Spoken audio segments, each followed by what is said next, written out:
Assalamualaikum warahmatullahi wabarakatuh. Perkenalkan, nama saya Edgar Dava Septiano dari kelas 10 MIPA 4 absen 9. Di sini saya akan menjelaskan tentang bakteri. Pengertian bakteri.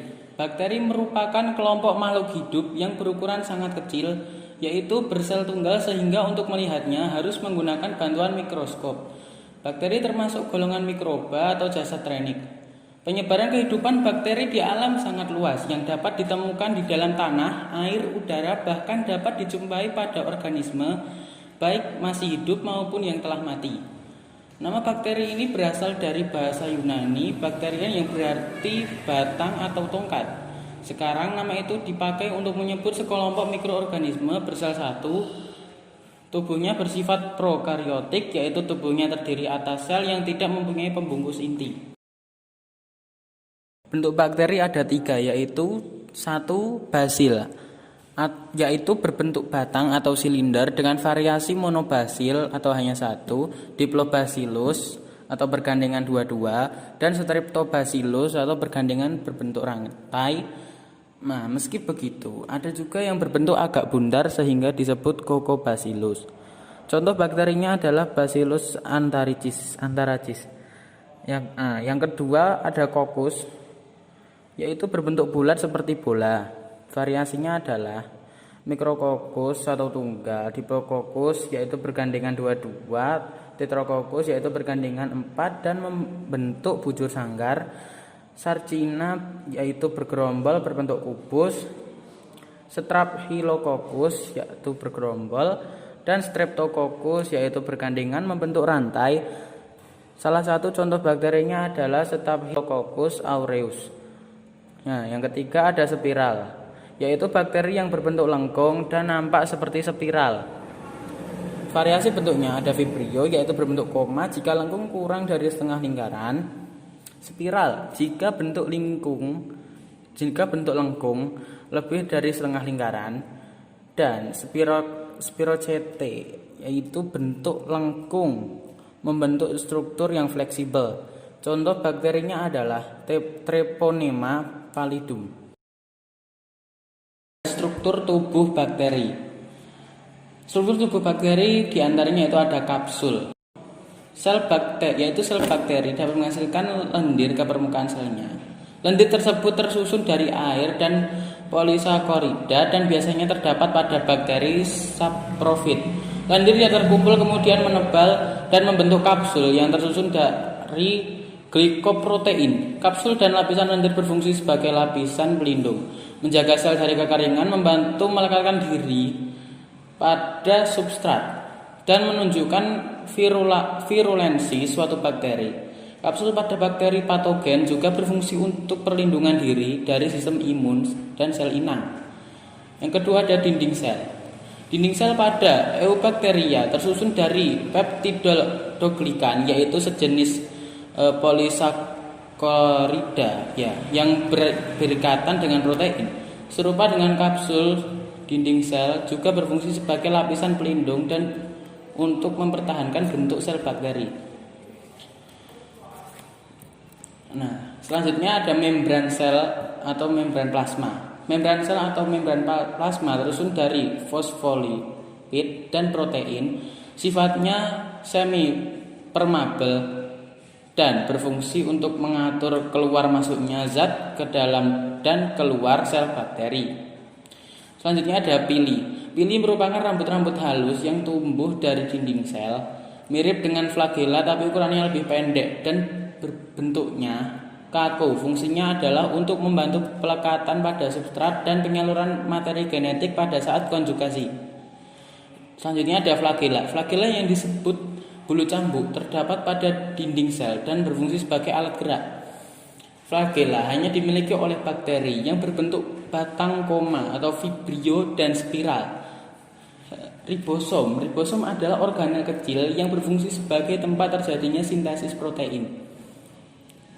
Nah, selanjutnya ada sitoplasma. Sitoplasma merujuk kepada cairan tidak berwarna yang tersusun dari air, bahan organik atau protein, karbohidrat, lemak, garam mineral, enzim, ribosom, dan asam nukleat.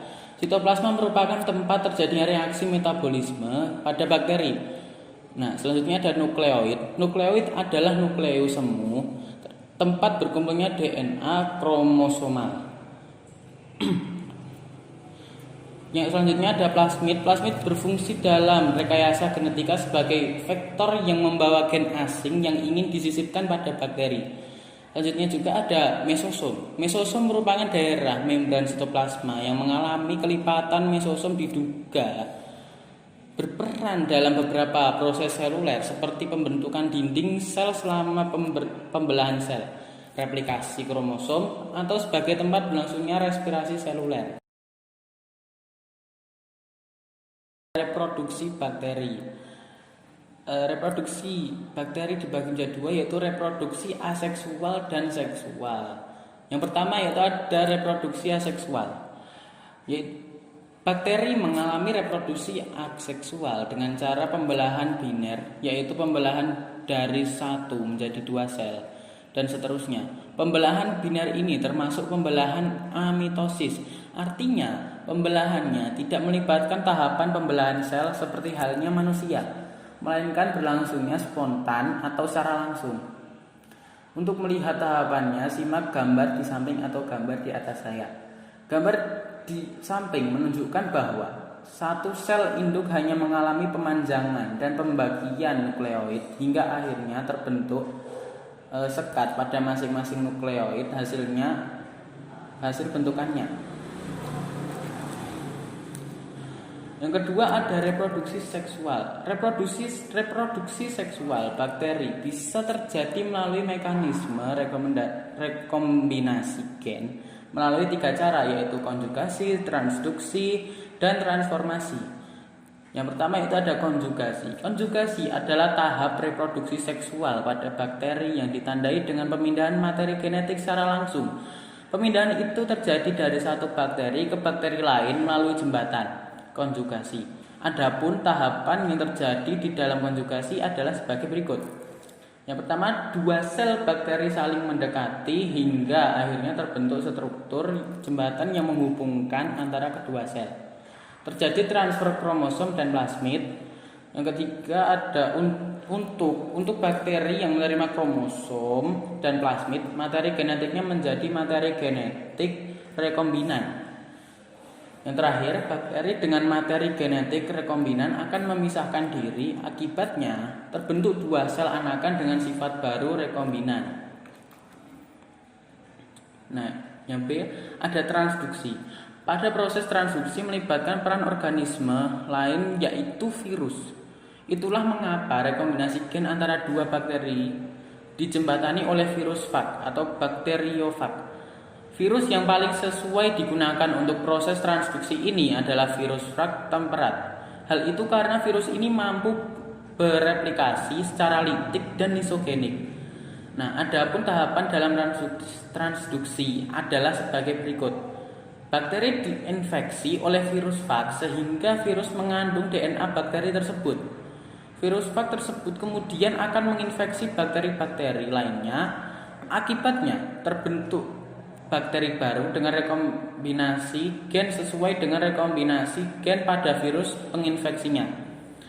Terbentuklah bakteri-bakteri rekombinan. C. Transformasi. Jika pada konjugasi, bakteri akan memindahkan materi genetiknya melalui jembatan penghubung. Nah, pada transformasi tidak demikian. Pada transformasi materi genetik akan dipindahkan oleh bakteri secara langsung atau tidak melalui jembatan penghubung atau jembatan konjugasi. Namun, tidak semua bakteri yang mampu memindahkan materi genetiknya secara langsung.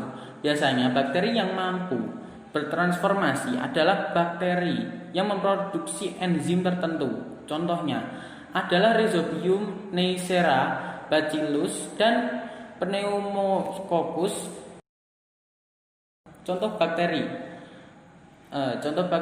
Yang pertama ada Escherichia coli, berfungsi membusukkan sisa makanan dalam usus besar. Yang kedua ada Acetobacter silinium, berfungsi dalam pembuatan nata de coco. Yang ketiga ada Lactobacillus bulgaricus, berfungsi dalam pembuatan yogurt. Yang keempat adalah Lactobacillus casei, berfungsi dalam pembuatan keju dan yogurt. Yang kelima ada Rhizobium leguminosarum, berfungsi mengikat nitrogen dan bersimbiosis dengan akar kacang-kacangan dan biasanya digunakan dalam pembuatan tempe. Yang keenam ada Azotobacter chlorococcum, berfungsi mengikat nitrogen dan hidup secara bebas. Yang ketujuh ada Nitrococcus dan Nitromonas, berfungsi menyemburkan tanah dengan proses nitrifikasi. Yang kedelapan ada Bacillus polymyxa, berfungsi penghasil antibiotik polimiskin B.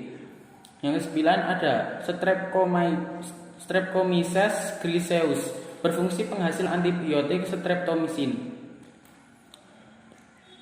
Yang ke-10 ada Streptomyces rhinosus, berfungsi sebagai penghasil antibiotik tetrasiklin. Yang ke-11 ada Clostridium acetobutylicum, berfungsi sebagai penghasil asetan dan butanol.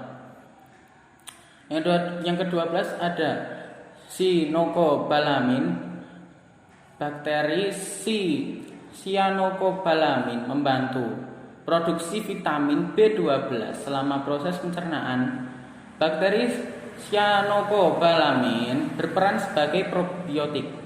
Yang ke-13 ada Lactobacillus acidophilus, berfungsi dalam pembuatan suplemen produk susu.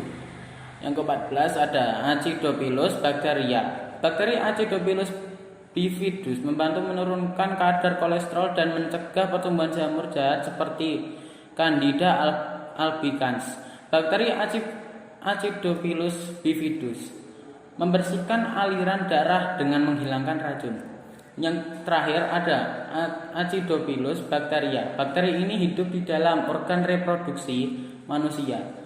Bakteri ini menghasilkan asam laktat yang mencegah pertumbuhan jamur.